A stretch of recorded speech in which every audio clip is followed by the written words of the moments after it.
निद्रा भी उसी को सताती है जो प्रेम जिसने ना किया हो। प्रेमी व्यक्ति जब हो जाता है ना, तो संसार में जो आवश्यक होते हैं, जैसे निद्रा हो गया, आहार हो गया और व्यवहार हो गया, प्रेमी व्यक्ति इन सब चीजों में चूक जाता है। वो निद्रा भी पूरी नहीं कर पाएगा, आहार भी अच्छे से नहीं कर पाएगा, व्यवहार नहीं समझ पाएगा, अपने कर्मों में भी कहीं ना कहीं विचलित ही रहेगा। तो प्रेम के जो अधिकारी होते हैं ना, उनकी निद्रा उड़ जाती है। एक प्रसंग याद आता है कि गीता वाटिका गोरखपुर में पूज्य श्री राधा बाबा महाराज विराजते थे और श्री राधा बाबा महाराज को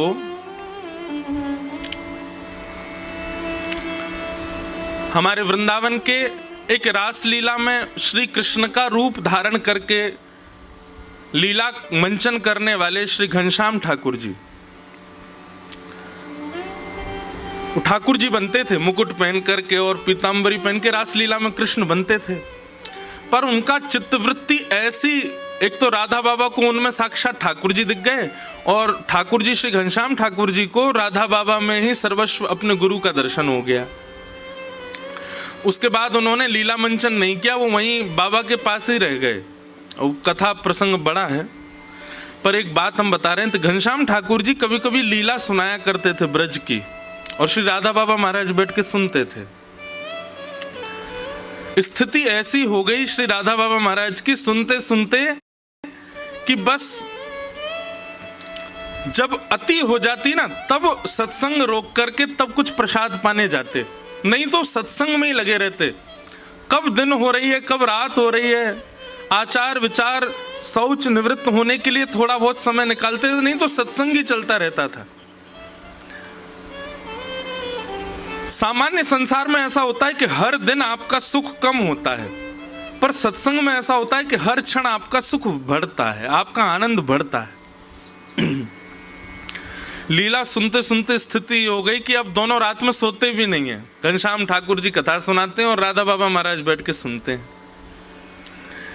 एक दिन, 2 दिन, 3 दिन, 4 दिन, अनेक दिन बीत गए, दोनों सोए ही नहीं है। बस सुबह सुबह आरती पूजा का जब समय होता तब संकेत मिल जाता, तो बस उस समय स्नान आदि के लिए जाते थे और आकर के फिर अपना पूजा आदि से निवृत्त हो फिर सत्संग में बैठ जाते थे। एक दिन श्री राधा बाबा महाराज प्रसाद पा रहे थे, घनश्याम ठाकुर जी भी साथ में बैठ के पा रहे थे।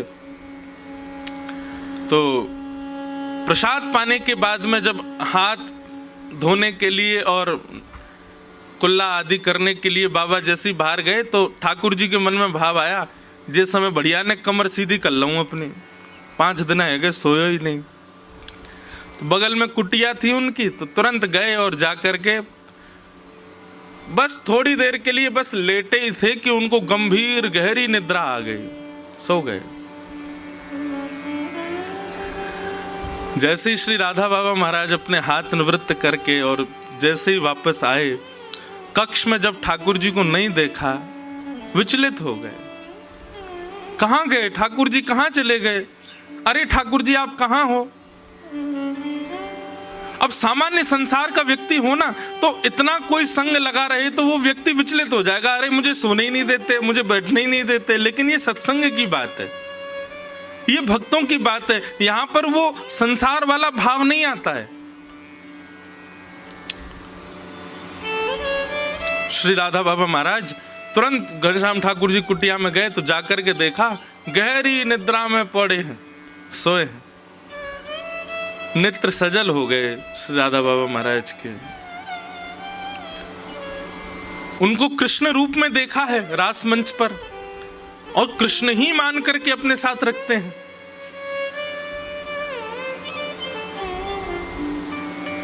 बस ऐसे ही सिर पर हाथ फेरते रहे।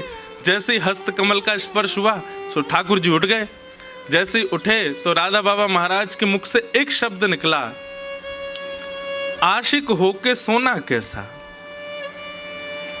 प्रेमी होके निद्रा कैसी। वो प्रेमी कैसा जो सो जाता हो, वो आशिक कैसा जिसको निद्रा आ जाती हो, वो प्रेमी कैसा जिसको भोजन की सुध हो, जिसको तन की सुध हो, जिसको व्यवहार की सुध हो। बस इसी बात ने हमेशा हमेशा के लिए श्री घनश्याम ठाकुर जी की निद्रा को विश्राम कर दिया। अब तो बस दिन रात केवल और केवल हरि चर्चा, हरि लीला और हरि कथा का गायन होता है। अब निद्रा नहीं आती है। शरीर है, अपनी लीला तो करता है, कभी कभी सताता है, पर फिर भी जब व्यक्ति का सर्वांगीण अंग मन बुद्धि चित्त अहंकार और दसों इंद्रिय कृष्ण प्राप्ति के लिए तत्पर हो जाते हैं, तो फिर संसार का व्यवहार धीरे धीरे कम होने लग जाता है। फिर उसको आदि आदि भावों की सुध नहीं होती।